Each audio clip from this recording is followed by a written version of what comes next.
Hello friends, hope you are doing good. My name is Shashank. Today we would be recording the 8th episode of the history of Shivaji Maharaj.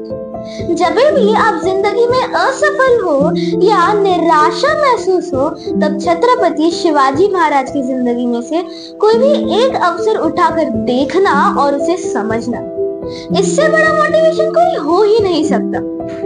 दोस्तों, महाराज ने पुरंदर के तह में सिर्फ संपत्ति ही नहीं, लेकिन पिछले 20 सालों की मेहनत और उन अनेक सालों में गवाए हुए मावलों की जानें गवाई, और सबसे बड़ी बात, अपने सिर्फ 8 साल के बेटे संभाजी को गिरवी रखना पड़ा। और दूसरी ओर उन अनेक मावलों की छाया ही महाराज से सवाल कर रही थी कि महाराज, आपका, मेरा, हम सबका स्वराज्य कहाँ गया महाराज? वो 15 साल का शिवराय जिसने भोलेनाथ के सामने स्वराज्य स्थापित करने की शपथ ली थी, अब वो शिवराय और उनकी शपथ कहाँ है? लेकिन एक मिनट, अब जिन लोगों को पुरंदर के तह के बारे में नहीं पता, उन लोगों को मेरी बात आधी अधूरी से तो ज्यादा समझ में आ नहीं रही होगी, और उनके मन में सिर्फ एक ही सवाल गूंज रहा होगा कि आखिर पुरंदर का तह है क्या? और भी कई सवाल। इन्हीं सवालों का जवाब जानने के लिए watch the video till the end. Make sure that you like the video, and if still new or not subscribed, then subscribe our channel.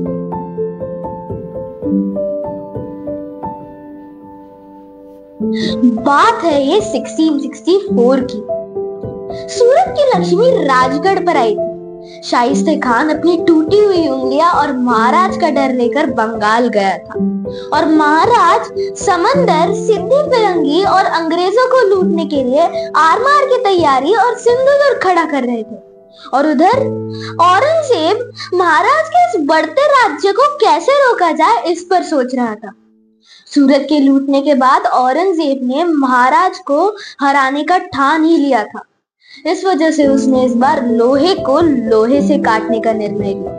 लेकिन अब कहानी में आगे बढ़ते हुए ये सवाल आता है कि आखिर मिर्जा राजा जयसिंह था कौन, जिसकी तुलना मैं महाराज जैसे कठोर लोहे के साथ करूं? तो आइए जानते हैं। मिर्जा राजा जयसिंह ये कचवाहा राजपूत घराने के वारसदार थे, प्रगल्भ राजकर्णी और पराक्रमी सरदार भी थे।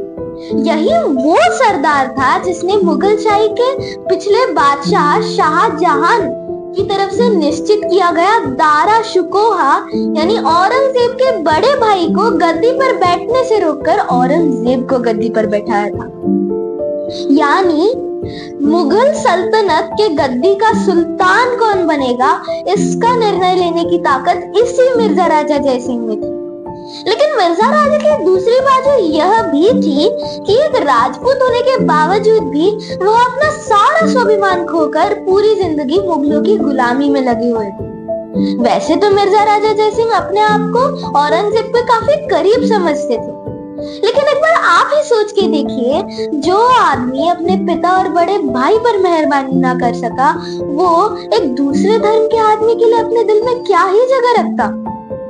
असलियत में तो पिछले 3 पीढ़ियों से मिर्जा राजे के घराने से मुगल घरानों में बेटियों को दिया जा रहा था, लेकिन इन सभी चीजों के बावजूद भी औरंगजेब मिर्जा राजा पर पूरा भरोसा नहीं करता था।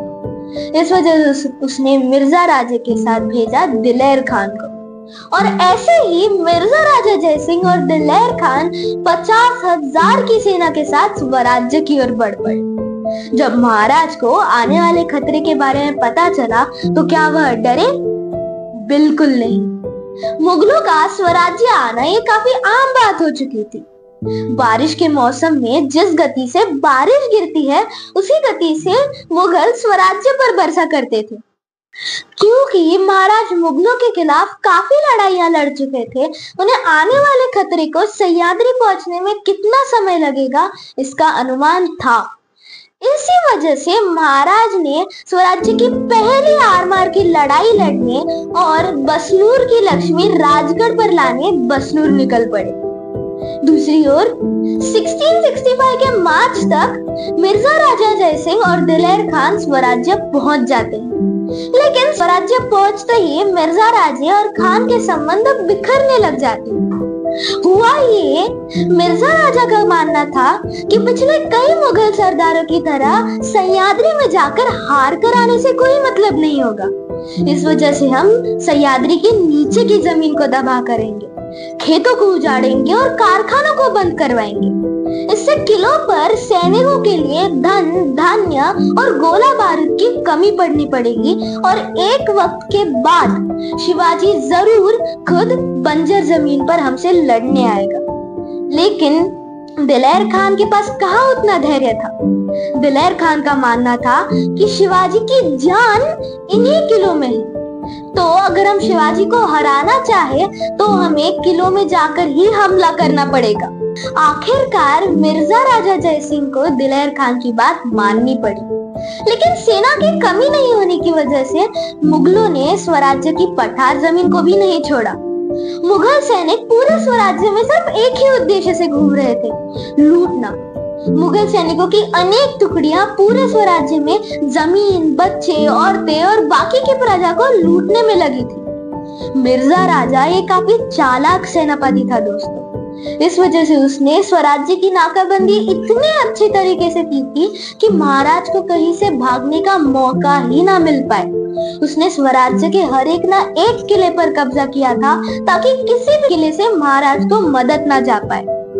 दूसरी ओर महाराज, जो कि थोड़े ही समय पहले युद्ध से लौटे थे, उन्हें चारों ओर से समाचार आने लगे।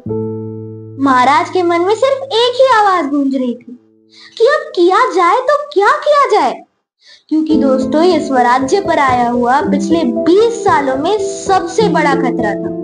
और मैं इसे पिछले 20 सालों में सबसे बड़ा खतरा इस वजह से कह रहा हूँ क्योंकि यहाँ पर मिर्जा राजा जयसिंह स्वराज्य की पठार जमीन को तो तबाह करने में लगा ही था, लेकिन दूसरी ओर दिलेर खान स्वराज्य के सबसे आधुनिक किले पुरंदर पर हमला करने निकल पड़ा था। दिलेर खान पुरंदर पर तो जमीन से हमला कर ही रहा था, लेकिन पुरंदर के सबसे नजदीकी किले वज्रगढ़ से भी हमला कर रहा था। लेकिन दिलेर खान जितना दहशतवादी था, उतनी ही पुरंदर की दीवारें कठोर और पुरंदर के किलेदार मुरारबाजी देशपांडे वीर थे। मुरारबाजी देशपांडे के नेतृत्व के अधीन मराठाओं ने कई मुंह तोड़ जवाबी हमले दिए, लेकिन बदकिस्मती से एक लड़ाई के बीच वीर मुरारबाजी देशपांडे शहीद हुए। मुरारबाजी के जाने के बाद महाराज को इस चीज का एहसास हुआ कि अगर किला गिर भी जाता है तो अगर हम चाहे तो उसे वापस खड़ा कर सकते हैं, लेकिन एक बार गंवाए हुए इंसान को हम वापस नहीं ला सकते। वैसे ही अगर हम लड़ना चाहे तो सालों तक लड़ सकते हैं। जब तक यही मुगल सैनिक इसी स्वराज्य की मिट्टी में घुलकर मिल ना जाए तब तक लड़ सकते हैं, लेकिन इन्हीं सालों में जो हम ईमानदार और कर्तव्यदार लोग गवाएंगे उसकी तुलना किसी से नहीं की जा सकती। जब मिर्जा राजा जयसिंह को महाराज की इस अवस्था के बारे में पता चला, तब क्योंकि वो एक कठोर और सख्त सेनापति था, वो महाराज को ऐसी ही जाने नहीं देने वाला था। इस वजह से उसने रखी कुछ शर्तें, कुछ कठोर शर्तें, जैसे कि महाराज को स्वराज्य का कुछ हिस्सा मिर्जा राजे के हवाले करना पड़ेगा और कि जब भी मुगलशाही को महाराज और उनकी सेना की जरूरत पड़ेगी तब महाराज को उधर उपस्थित रहना ही पड़ेगा। दोस्तों, इन्हीं शर्तों को हम कहते हैं एक तहब, a treaty.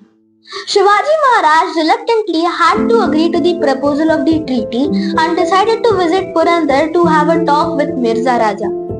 Once he reached Purandar, Mirza Raja Jai Singh and Shivaji Maharaj had a long and detailed conversation, after which Maharaj finally agreed to the Treaty of Purandar. Friends, many people consider that this treaty only caused Maharaj and the young son to visit Aurangzeb in Agra. However, things were way worse than that. You see, Maharaj had to give away 3/4 of his kingdom to the Mughal Empire. Apart from that, Maharaj were left with only 12 forts as he had to give away 23 forts to the Mughal Empire. And the worst part? Maharaj had to accept that their only 8-year-old son Sambhaji, after crossing a certain age, would become a minister, but in the Mughal court. This was a huge setback and a major defeat not only for Maharaj but for the entire Maratha Empire. But the question that arises, that was it the end? Definitely not. Yes, Maharaj lost 23 forts within a while, but in the next 4 to 5 years, Maharaj recaptured around 200 forts. Apart from that, Maharaj developed and extended Swarajya with the speed of a blink of an eye.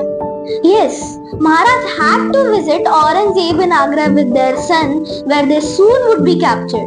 However, Maharaj escaped from there too. If you wanna know that how Maharaj came back and escaped from Agra, stay tuned with History and Music. So friends, that's it for today. Make sure that you like the video, and if you are still not subscribed, then subscribe our channel. Try sharing this video with your friends and family. Guys, you just one tap on the screen motivates us a lot. Jai Shivrai.